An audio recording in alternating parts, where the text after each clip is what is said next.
nakakauso ang mga kapamilya natin dito sa Tanghalang Pasigueño! Let the auditions begin! Ang bueno mano nating contestant ngayong gabi, Madami daw inihandang sorpresa. gaano kadami? Secret, surprise nga eh.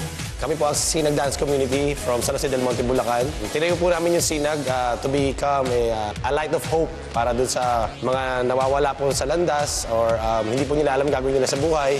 Ang aabangan nyo po sa amin, yung puso namin na kahit ang dami po ng problema dumadaan sa grupo namin, masaya kami sa ginagawa namin. So mararamdaman nyo po kung gaano kami kasaya.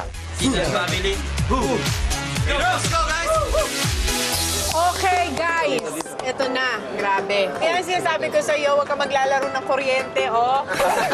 Ano ba nangyari? Ito ba yung nakakatakot? Ay, hindi naman po. For your happiness. Yun. Yan ang kailangan ng mamamayan. Good luck! Go, Sinang! Let's go.